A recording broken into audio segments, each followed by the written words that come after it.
I'm going to call this meeting to order at 4 o'clock. Roll call, please. Councilmember White? Here. Chair Schnur? Here. Vice Chair Bennett? Here.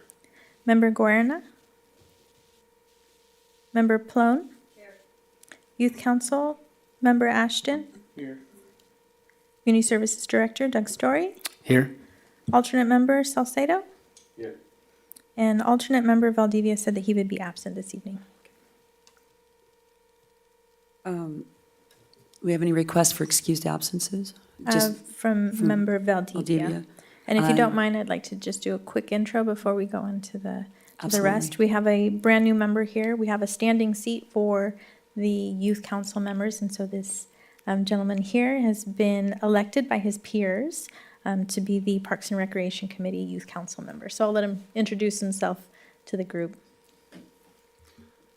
My name is Ace Ashton. I'm a high school student at Beaumont High. I'm a senior currently, and yeah, I was recently elected to be the representative of the Youth Council for the Parks and Recreational Committee. Welcome, welcome. Plans after high school? Just to get through it, right? Right, okay. At this time, we should do the Pledge of Allegiance. Everybody please stand.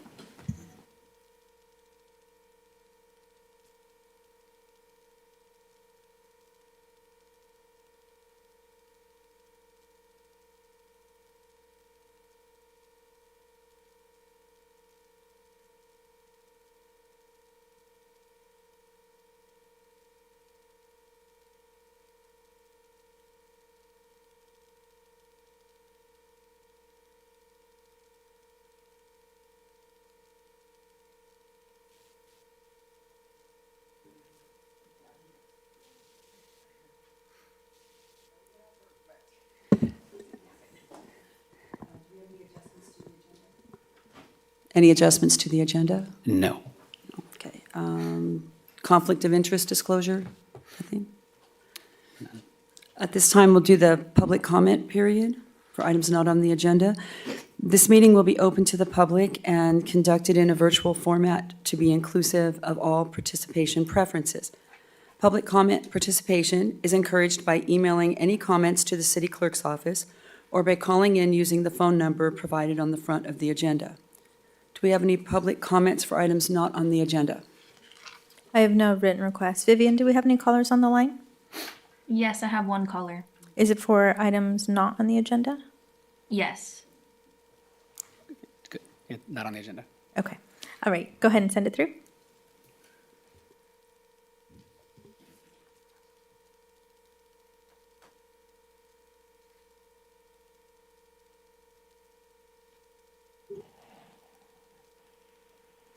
Caller, can you hear us? Yeah, I can hear you. Okay, go right ahead. You're on with the committee. Hello. My name is George Lepke. I'm the president of Yucaipa Disc Golf Club and a brand ambassador for Innova Discs, one of the leading disc golf manufacturers. I started playing disc golf back in 2012, and I've never looked back. It's truly one of my passions. I'm excited about this opportunity to bring that same energy and enthusiasm to the city of Beaumont's disc golf scene. I wanted to briefly share what we've been doing in Yucaipa and how similar community-focused disc golf programs could benefit Beaumont's parks. Yucaipa Disc Golf Club is a volunteer-driven organization that's built strong partnerships with our local Parks and Recreation Department. We organize monthly events, leagues, and volunteer workdays that keep our courses clean, active, and family-friendly while encouraging anyone from first-timers to seasoned players to get involved. We've also collaborated on course improvements like updated signage, basket upgrades, and community events that draw players of all ages and skill levels. One of our proudest accomplishments is our annual Yucaipa Ice Bowl, a charity event we've run for 12 consecutive years, raising over $18,000 for Yucaipa Family Assistance. It's a great example of how disc golf can strengthen community connections while giving back to those in need. Recently, Yucaipa DGC participated in a Professional Disc Golf Association incentive program and was recognized for having the highest percentage growth of new PDGA members. As a result, we won 10 brand new disc golf baskets from Disc Store valued at around $4,500. We'd love to partner with the City of Beaumont to utilize these baskets, whether that's for improving an existing course or developing a new one to help grow disc golf opportunities right here in your community. We'd also like to help establish a local club, host beginner-friendly clinics, run monthly tournaments, and coordinate volunteer and maintenance days at your courses. Our partnership with local businesses and sponsors help offset costs and fund park improvements, making it a win-win for both the city and the community. Ultimately, my goal is to show how Yucaipa DGC can partner with Beaumont Parks and Rec, not just to grow disc golf, but to increase overall community engagement in your parks. Specifically, we love to discuss improving disc golf conditions at Nicholas Park and Oak View Park, formerly known as Fallen Heroes, and exploring the possibility of developing a property dedicated exclusively to disc golf in the future. Thank you for your time. No other speakers. Thank you. Thank you for those comments. Our next item is approval of the minutes. I'd like to ask for a motion to approve the minutes from our last meeting. I can make a motion. Okay. Call for a second. I'll second. All in favor of approving the minutes from our last meeting, say aye. Aye. Any noes? Motion carries. Our next item is our Fall 2025 Recreation Recap. Staff report, please. Thank you, Chair. I appreciate it. Excited to share some of these with you. Before I begin, I would like to let Heather introduce herself. She's sitting up here today for us, filling in for Ashley, so I'll let her introduce herself. My name's Heather Harwood. I'm the recreation coordinator for the Parks and Rec, and I've been with the city for 23 years. Yeah, I started when I was like 4 or 5. Yeah. That's right. I started in high school, actually, and loved it, never left. So glad to be here. Welcome to our meeting. Thanks for being here. And I wanted to make sure to introduce Heather before we talked about this specific staff report as we go through some of our special events. As our recreation coordinator, one of the assignments delegated to Heather is putting on our special events, and she does a fantastic job throughout the year doing all sorts of different things, the ones listed in the staff report, but also many others. And so glad to have her with us, filling in for Ashley today. So we wanted to just recap some of the things that have been happening towards the end of summer. The last time we got together was in July, just to kind of share where we are and some of our events and some of the things that have been happening. First and foremost, just wanted to say thanks to all of you for showing up and for being there and for sharing posts and sharing flyers and communicating to HOAs and friends and family and everybody about our events. I think it makes a great impact in our community to have so many great ambassadors of our programs and events, and so we do appreciate all of those. Our summer ended with a Touch a Truck event. Historically, our Touch a Truck has been held at the Parks District over at Noble Creek Park. This year, we wanted to combine it with one of our last nights of our Beaumont Nights Market Night, which was just a great and successful thing that we were able to put on through our department, but partner with Economic Development and some other departments to really offer a great opportunity on Thursday nights for our community. The Touch a Truck was a little bit different from our normal Beaumont Nights, where instead of vendor booths, what we did was we invited different organizations to bring out all of their super cool trucks that they would let kids and families put hands on. And so we had numerous organizations that came out, everyone from our own police department, CAL FIRE, Riverside County Sheriff's Department.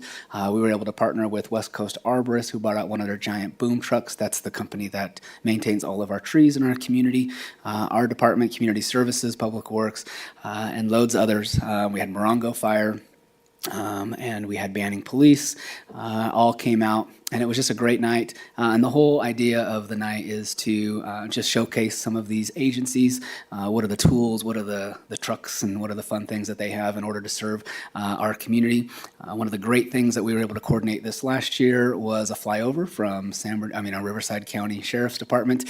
They did a flyover with one of their helicopters during our event. So just a great opportunity to get the family out. It was a fun time to kind of wrap up the Beaumont Nights season for everyone. And then we had a bunch of food trucks out there, and everyone just had a great time. So it was one of our favorite nights. That was the last Thursday in July as we wrapped up. We also, twice a year, offer a Veterans Expo and Job Fair. This was held in August up at our Community Recreation Center this year. And this has just been a great event that we've seen really blossom from a single event that happened once a year in January, now doing it twice a year up at the CRC. We partner with many different agencies throughout our area, and they all come back, and really the whole idea of the event is how do we serve and support our veteran community. And it's just a great opportunity for them to hear about different resources, some of the things that are offered through the county and through the state and at the federal level as well. We also have been implementing a job fair with this. So the job fair is open to the entire community, but especially our veterans if they were looking for jobs. But this has been an opportunity because so many people have been coming to this event to really market some of the great industries and different businesses that we have locally. So our economic development team puts together a great opportunity to have a lot of these businesses that are even doing interviews and hiring on the spot. So this has been a fun thing for us to do each year. Our next one is going to be in January of 2026, and we're expecting another great turnout as well. Our senior events continue to grow. We had our senior health fair, which is just a great opportunity for our residents 55 years and older to hear some of the different resources that are in our community. Also gives them an opportunity to make sure they're up to date on vaccinations. They get fitness demonstrations, blood pressure readings, and different instruments and tools that they can to monitor their blood pressure throughout the year. And it's just a great opportunity to hear some presentations on healthy living. We partner with local doctors and medical offices, and also just different healthy organizations to serve our seniors. Had a great turnout for that. Last year, we began having our Hispanic Heritage Festival with our Lucha Libre Wrestling. We continued that this year in September, and that was another great turnout. Just a really fun event, really celebrating the Hispanic heritage of our community. We did that through all the different vendors that we have there, but also the food and the entertainment and live music. So it was just a really great fun time for our community to come out. That was held up at our Community Recreation Center.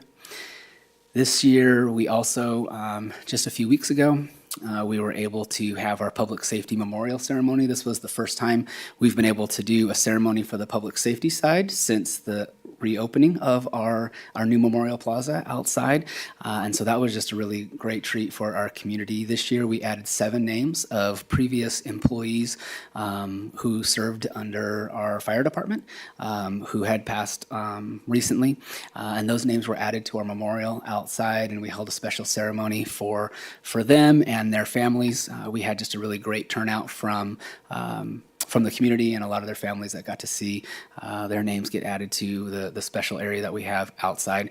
So anytime we get to do any type of event out there in the Memorial Plaza, there's just a lot of great feedback from the community, and it's just such a wonderful space for the community to gather. Last weekend, we had our Monster Mash, which is kind of our department's fun way of kicking off the holiday season, the Halloween season. And we had it was a monster turnout up at the CRC, just tons and tons of families and folks that were up there. And so we had everything from petting zoos to magicians and local groups were doing. I know our local dance academy did the Thriller dance for everybody, and some different organizations performed for us, and it was just a lot of fun. We had a band, and just a really, really, really great turnout. It was a consistent flow of people the entire afternoon, and we had just a lot of fun out there. And so that kind of kicks off our Halloween time. This week is our busy week. On Wednesday this week, we have our seniors trick or treat. So we are bring in all the little kids and our young preschool group, and our seniors set up tables and do kind of a trunk or treat inside of our gym. That's a special kind of treat for our little ones, but also a special treat for our seniors who kind of get to engage with that segment of the community as well. So it's a lot of fun. And then we have our community-wide trunk or treat on Friday night. That is happening up at the sports park from 5 to 8.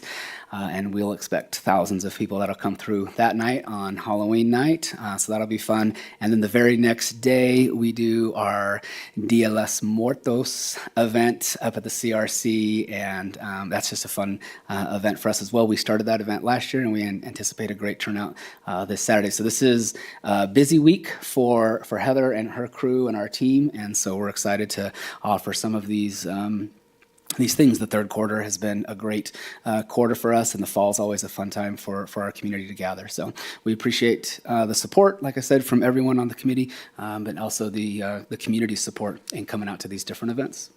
So if you have any questions or comments, please let me know. Any questions from anybody on the committee? I had a question. You guys, on the senior events, you guys did a Blue Zone event? We did. We had a special presentation from Blue Zone that came out to our senior center and provided some great interaction for our folks. It is something the Blue Zone group, they're pretty heavily involved right now in the city of Banning, and so these representatives have been reaching out and asking us to host more and more things, and so we're going through a process, and we're going to be bringing a recommendation to this group in January to become an official Blue Zone city. With that organization, and so that'll allow us just some access to some of their great resources. But this group has been really hands-on with our seniors in the last few months, and so they did a special week, a special day presentation, brought in some special speakers, and gave away some fun stuff for some of our seniors. So will there be more of those events coming? absolutely, yeah. And so we're gonna come in January, and we'll actually do a presentation here at the Parks and Rec Committee, and then that will allow us to submit that application from this committee.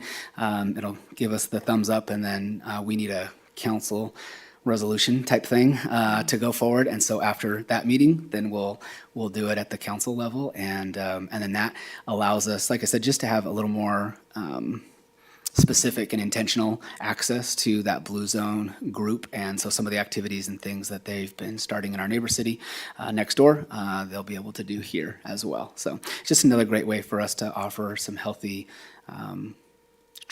awareness, I think, for our community. For if you don't know what Blue Zone is, it's a movement of promoting longevity. Blue zones have been identified globally, where people live longer with fewer diseases, inclusive communities.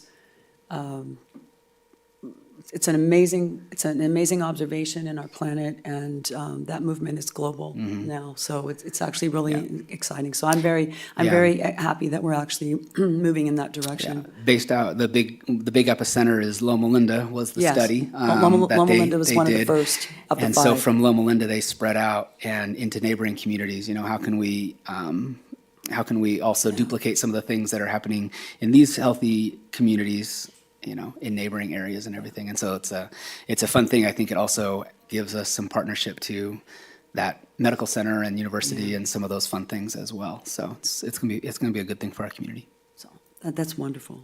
Go ahead, Diane. One question.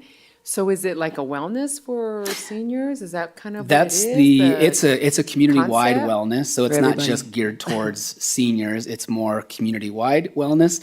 They have been coming specifically to our seniors. And so it is not just for seniors, it's actually a community-wide thing. So how do we get the whole entire community into it? And so some of the things that have been successful in neighboring cities have been like family hikes and different things. And so how do we instill health and wellness from seniors to children? And so they come along and partner with agencies and do a great job. Anybody else have any other comments or questions? Are there any requests from the public to speak, Nicole? I have no written requests. Vivian, do we have any callers on the line?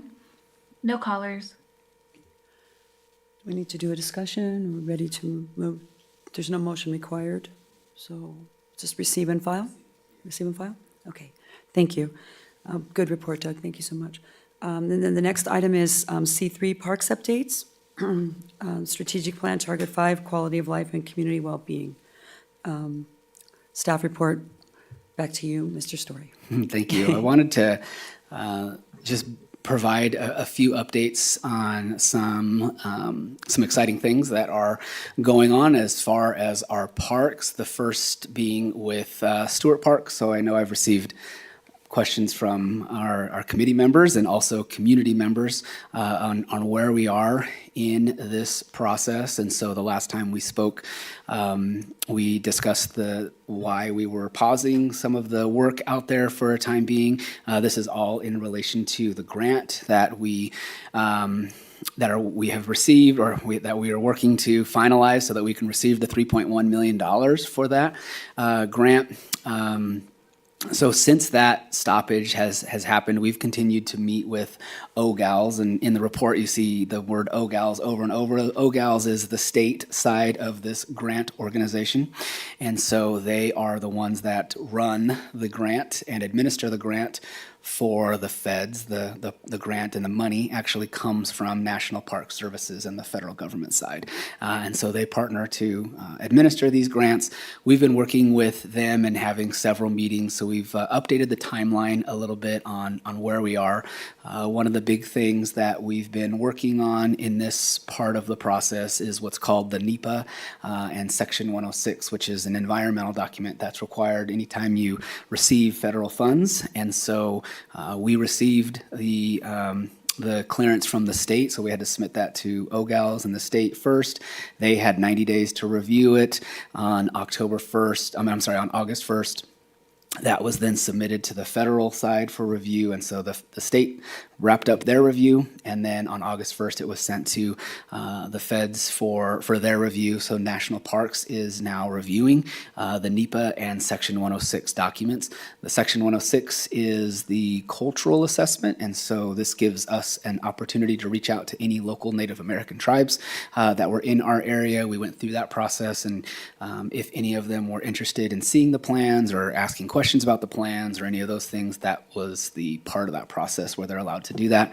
And so we have been wrapping up all that, wrapped up the conversations with the tribes, and got all those, everything is good on that part. Our last meeting that we attended with them on October 14th, we were asking kind of where we were in that process. There has been a little bit of impact from the federal shutdown that's currently going on right now, and so we haven't been told exactly how long or if that is going to extend it past that initial 180 days that we thought we were pausing for, but they did say that there is some impact due to that federal shutdown, and so we're waiting for that last approval from National Park Services. Once we get that, we'll have our grants contract, and that'll get approved, and then we'll be able to restart the project again. The project will restart by finishing phase 1, and then the funding that we've been working so diligently for is to wrap up the phase 2 portions of that project. And so we're optimistic that as we get closer to the end of the year, that we should be getting the final approvals from everybody and then be able to get the project back on moving. And so I know there's a lot of questions out there and kind of where we are and why we stopped and what's going on. And so this timeline and this part of the staff report kind of answers some of those questions. One of the other parts of our strategic plan that was designated by our council as some of our highest priorities in terms of my department and park development was getting the sports park turf improvement project started. So we're very happy. In August, council awarded a public works agreement for just under $4 million for the construction of 2 synthetic turf fields, and then also adding lights to the remainder of all of the fields. Now at the sports park, we'll have lights and some irrigation improvements throughout the park. So that is set to start in November. So the contractor is expected to mobilize on November 17th, and they've got things ordered. And by starting on the 17th, it it should line up when all the lights and all the different materials get delivered, right on time for things. So we're looking like wrapping up the project in late May of 2026. Our goal is to make sure that we're ready to go by the fall season for AYSO. I've been working with the leagues and all of our teams that use the sports park right now. There's definitely going to be some impact and some a little bit of growing pains as we go through this construction project, and so we've got some creative ways for them to still be able to do all their games and practices using some other facilities and other places around the city. And so we've been working with those boards and everybody, but everyone's really excited for it, and I'm excited for that to happen as well. We should be having a groundbreaking ceremony. We don't have the exact date yet, but it is probably going to be towards the end of November.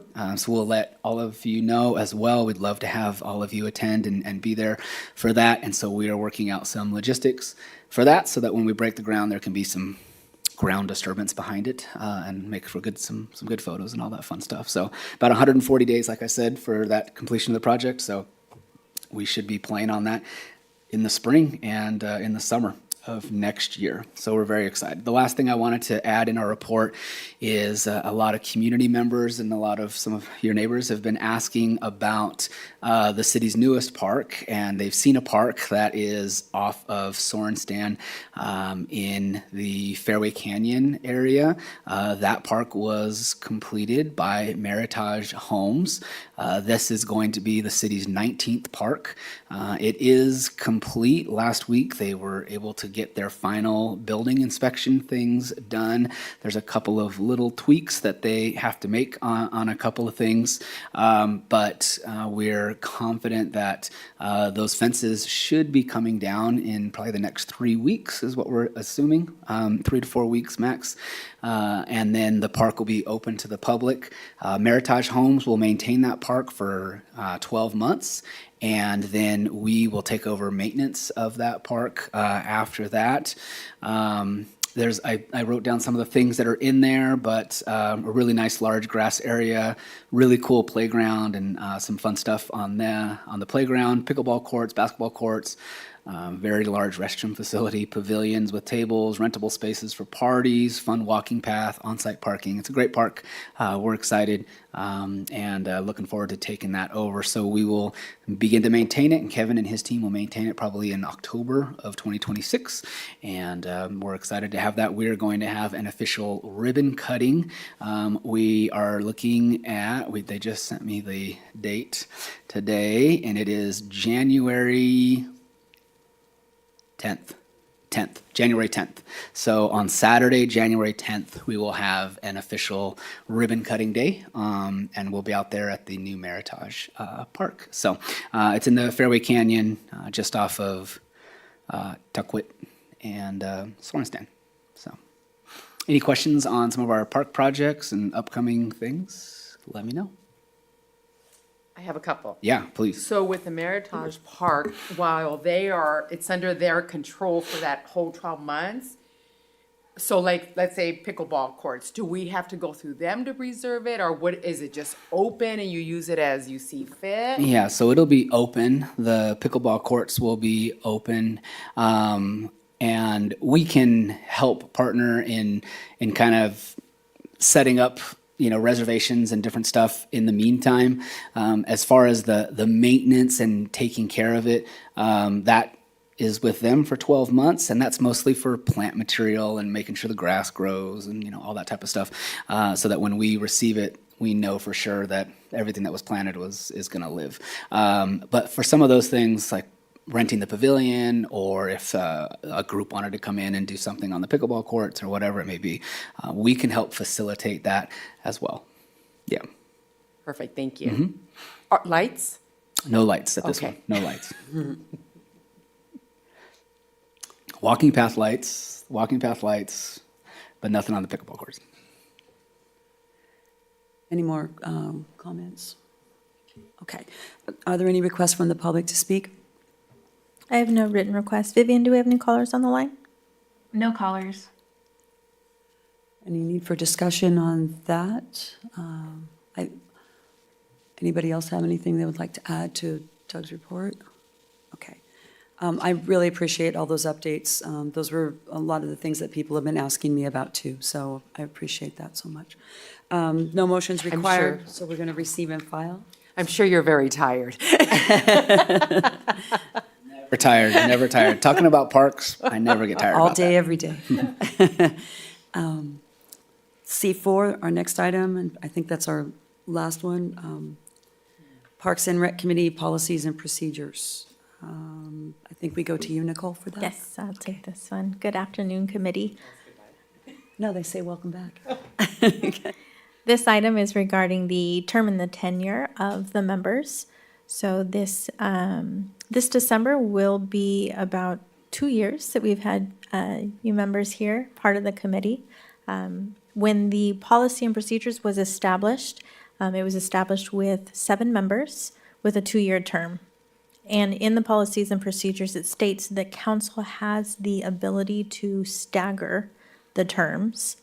And we made sure to put that in there because what happens if the terms are not staggered? What happens once terms expire if the whole committee decides not to reapply?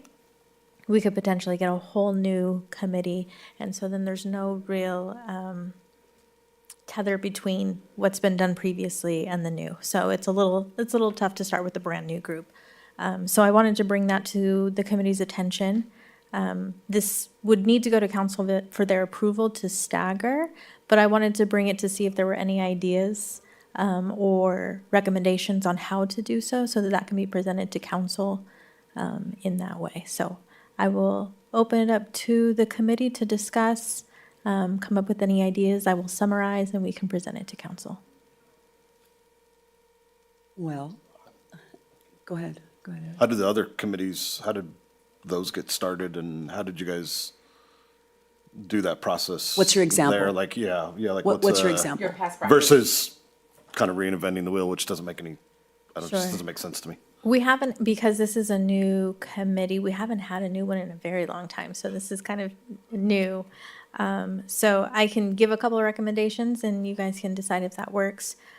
So because the terms are for 2 years, we could opt and pick a couple of the member positions and say, those ones are for 3 years and these ones are for 2, and that would help stagger. You could go 2 years and 1 year, but I feel like that's a very short lifespan for a quarterly meeting. So I would almost recommend picking which members would be for the normal 2-year term and which members for maybe a 3-year term to help with the stagger. So do you think when you propose that, let's say could you even get commitments from us now and then propose that to them, that we're committed to stay on? And then maybe propose the stagger of the people that are here if they decide to stay?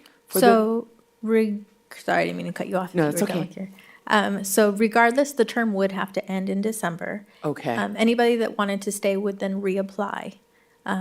Council, this would be presented to council prior to the appointment process, so we would know at that state how it would be appointed.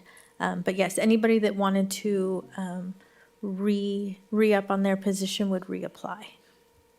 So this would just be for when you select the tenure, it would be for the seat, not necessarily a person. Not the person, right? So we're looking at 2 different processes here. We're looking at redesigning the length of our terms, whoever sits in these spots, and then secondary is reapplication for all of us who are sitting on this committee. right? Yes, So yeah. 2 things. Reapplication is a separate Separate- a process. separate I'll send process. you a whole that's- email giving you the It's a whole instructions different on how to item. do that. So Yes. right now, we're just looking at what the committee's going to look like going forward.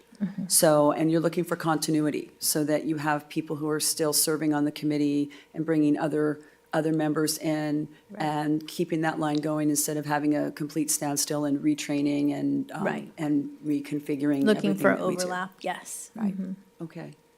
So the options that you guys are looking at potentially are 3-year and 2-year terms, or 2-year and 1-year terms?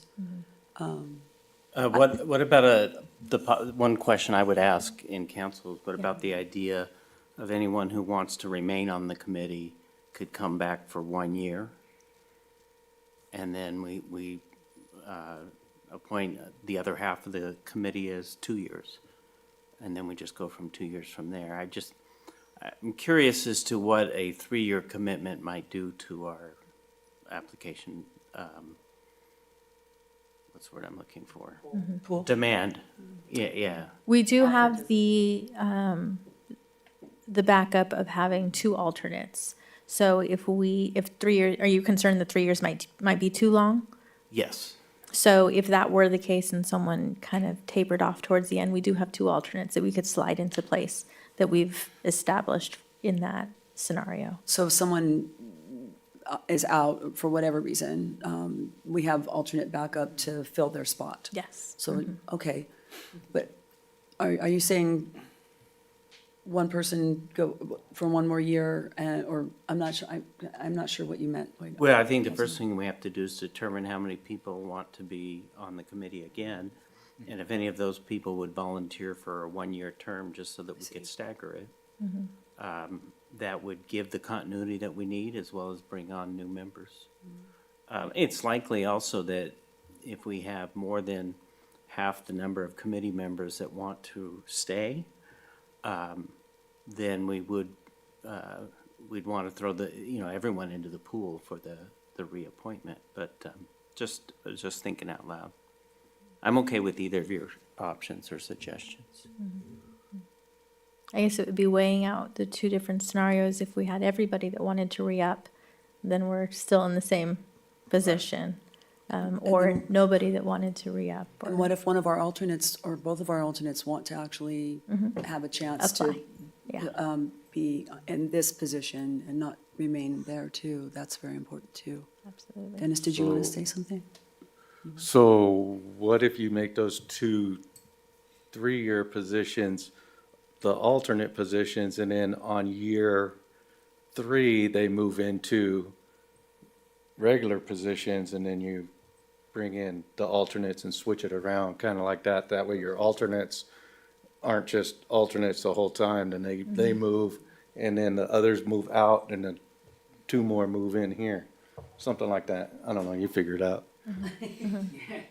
I mean, I think there's a variety of different ways. I mean, I do like the 2-year and 3. So if you have essentially 2 positions that are going to cover that time frame, I like that concept. I also like what he's saying in terms of rotation. So if, being that they're alternates, so they are either, we all reapply and then they're given the opportunity, or we rotate kind of our chairs, depending on who wants to stay on. But if that's not a past practice, or if that's not a good concept where you're not giving other people the opportunity, that might not fly. So I'm thinking more the 2 to 3 and having that commitment. And then maybe you think about it then where you're doing the rotation. Does that make sense? Yes, and there is a concern, government code-wise, where you do have to, Open it up. yes, you do have to open it, we have to notice it, we have to allow members of the public to be able to apply for these positions. So we would have a hard time sliding in alternate members. I think he was suggesting, and, correct me if I'm wrong, but I think he was suggesting that the new alternates that we pick in the next term would then, after 2 years, be able to move into a position as a full-time member for their 3rd year. So they would, well, there would have to be a vacancy, and the vacancy would have to be open to the public. So they would have to app against other members of the public for that position. We couldn't just automatically give it to an alternate, is what I'm saying. The alternates were created in the case of an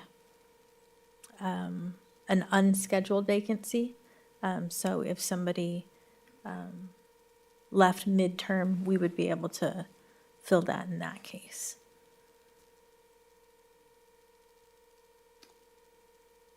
Okay.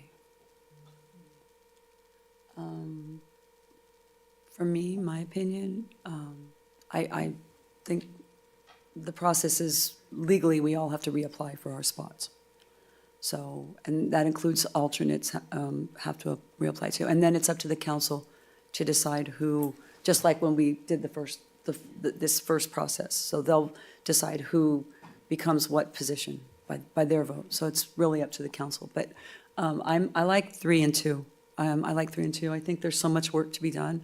After 2 years, it's really like a shock that it's been 2 years already. I bet a good shock. Yeah, a good shock. Big surprise for me because I realized, oh, it's been 2 years. I feel like I was just up there.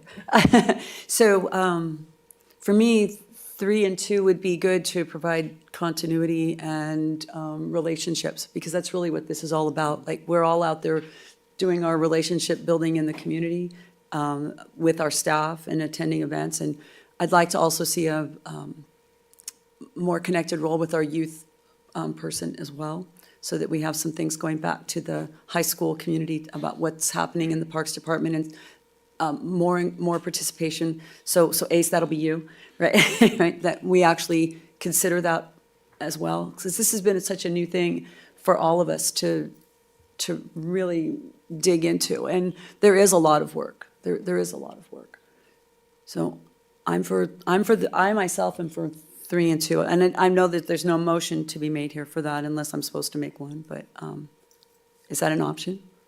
Yes, discussion-wise, yes. And then just to help break it down a little further, so the council member is assigned by council, so Correct. that one is kind of off the table. Yeah.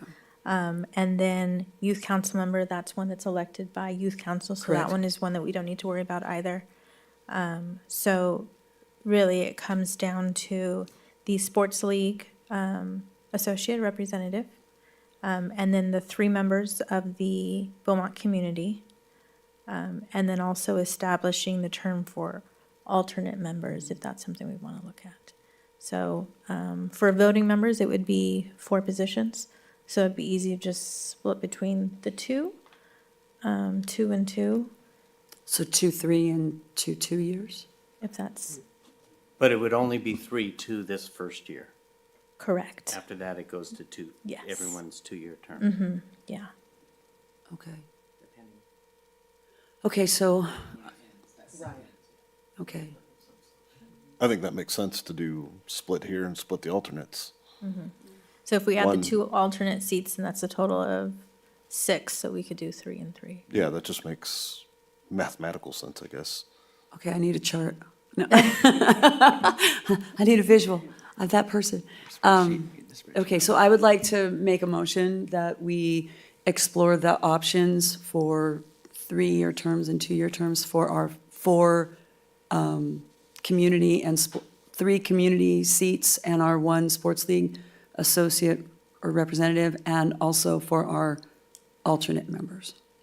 And does it make sense to have 1 alternate member a 3-year and 1 alternate member a 2-year? I actually was thinking about that as well. I think that would be a benefit to the continuity issue for the work that's being done with all of our staff and our council, our committee. As long as the 3-year alternate could apply for a 2-year term at the end of the first year. Yes. Once there was a vacancy, absolutely, the alternates can always Not if apply. there's a vacancy. Well, yes, once we there's go a- to set the next term, Yes, the alternate can then apply for one of the full terms. yes. Okay, so motion made. Need a second? I'll second. All- You had mentioned explore. It's more of a recommendation to council, correct? Yes. Isn't that what it would Yeah. be? Okay, recommendation, thank you. You're welcome. Thank you. Recommendation that council consider term changes 3 and 2, as we have discussed in this very easy-to-follow conversation that we've all just had. It's all clear, I got it. I got it all down, right? Yeah, I need a Venn diagram, and I need some charts. So recommendation that council explore changing the terms to 3 and 2 for alternates and the 4 seats here. Second on that motion? I got one from Miss Diane, yes. Okay, all in favor say aye? Aye. Aye. Any opposed, say no? Any noes? Okay, motion carried? Okay. Okay, you're welcome. And any requests from the public to speak? I have no written requests. Vivian, do we have any callers on the line? No callers. Okay. Next, we're on item D, goals and objectives. Nothing. Is that you? That one Don't was know? just a placeholder. Yeah, it's just Placeholder? No, nothing. Staff Yeah. comments? Any comments from the staff? I was just going to say that if you would like, off of the gentleman who called in, George. Yes. If you'd like, I can reach out to him and start a dialogue and kind of see if there's some formal conversations that we can have to kind of help solidify that type of group in the community. I think it's a great idea. I appreciate George calling in. And so if you guys would like that, the comment was made to you all, but if you'd like me to do that, I can reach out to him and maybe bring something back and see if George might be able to come in and talk to you guys and see if there's some things we might be able to do for disc golf in the community. Do I need to make a motion for that? No, I mean, I don't know. I was just letting you know that I appreciated him calling in, and I was going to Yeah. follow up, and if you guys would like to hear kind of the wrap up of that follow-up, I'd love to bring it back to you. Yeah. As an aside to that, it's actually city council turn for comments, but would it be okay if I address that? I have no comments to make. No comments to make. Okay, so then staff committee comments.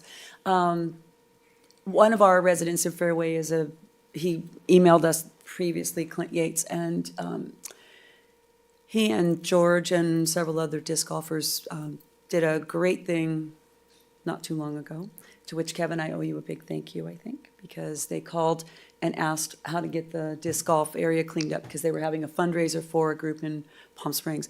I've since learned that disc golf is a very large entity and has many, many, many participants globally, and it's way bigger than I originally thought. And so I learned a lot from that, and I just deferred them to our Parks Department to talk to you about getting the area cleaned up because they had this wonderful fundraising event in Nicholas Park. So I trotted down there just to check it out and see what was going on. It was really a positive, pleasant experience to watch. So I'm really happy that George was able to call today and advocate for the disc golf park because one of the feedback comments that I got was that they were so happy that the park looked great. There's some maintenance things that need to be done, and we're in discussion, well, not we, but Clint and I talked about what we could maybe do to just tidy up some of the tee pads, because I have no idea what I'm doing on disc golf. I've never played, although now I want to. So I just wanted to say thank you for taking that request so seriously and for really working on that. And then I'd also like to ask if we could continue this discussion on the disc golf and where it's going to end up ultimately, because we know that there are changes happening in Nicholas Park, and they do too.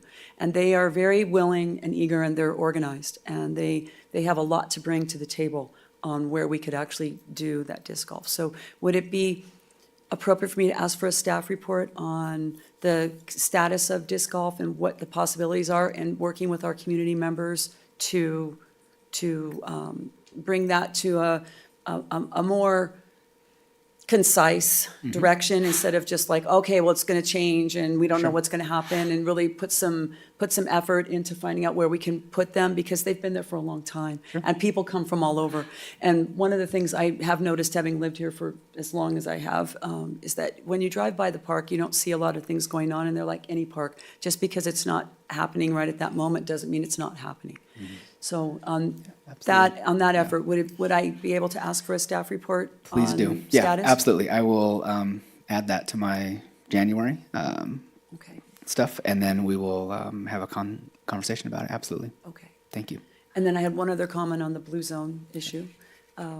I'm hoping that as we pursue blue zones, and I'm hoping that everybody starts looking it up because it's been around for a while. And Loma Linda is one of the 5 original blue zones, along with Japan and Costa Rica and Greece and so on. We have a lot of local farmers still left around us in our vicinity. So in that, I'm looking at farmers market options, and hopefully that we do our Beaumont nights, but hopefully we might be able to do something where we could bring some of our local farmers in line with the Blue Zone activities, and maybe host a few farmers markets down the road. I'm not saying tomorrow, but just something to think about. Add more to the work, because there just is never enough. But I would like to see that moving forward, because that is part of what the Blue Zone is all about, is healthy eating, living, lifestyle, community support, and just longevity and graceful aging instead of undignified living. So it's just an important concept that I'm really happy that we're pursuing. So I'd like to throw my Yeah. pitch in for that. So Sure, thank you. no problem. And that's it. Anybody else have any comments they would like to make? No? Okay. Ace, yeah? Do you have something, Ace? Bring it.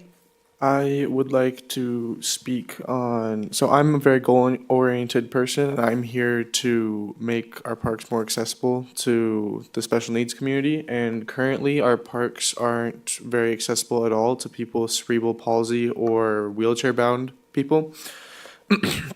And to fix that, I would like to bring to attention replacing wood chips and tire pieces with poured-in-place rubber for all our parks to allow wheelchairs to go through them. And then also adding wheelchair-accessible swings at our parks that wheelchairs can go into, because currently our accessible parks, we have larger swings that like attach you in so you can't fall out, but that only works for smaller people that can be carried out of their wheelchairs into those swings. And with wheelchair accessible swings, you don't need someone to carry you out. You can just push the wheelchair into the swing. So I would like to see that happen at our parks, and those are the two main points that I wanted to make: the poured-in-place rubber and the wheelchair accessible swings. I wrote all that down, and I'm going to turn to you, Doug.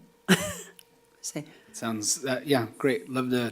Happy to have you on the committee first and foremost. So welcome and congrats. And yeah, I think those are definitely conversations and things that we can work on and kind of show you kind of what our thought process is on designing these parks and getting things going and the pour and play and all that fun stuff. So yeah, I think there'd be some stuff that we can explore for sure. Definitely the wheelchair swings, I know it's something that we've had a few residents that have reached out before and asked us some questions about them. So yeah, absolutely. Would we be able to schedule that for discussion in the next meeting? Yeah, absolutely. January? Sure. Okay. anything else? No? Okay. Thank you, Ace, for your contribution to our meeting today. Thank you. Dennis, did you have anything that you wanted to add? No? Okay. All right. Adjourned. Thank you so much. Thank you, everyone.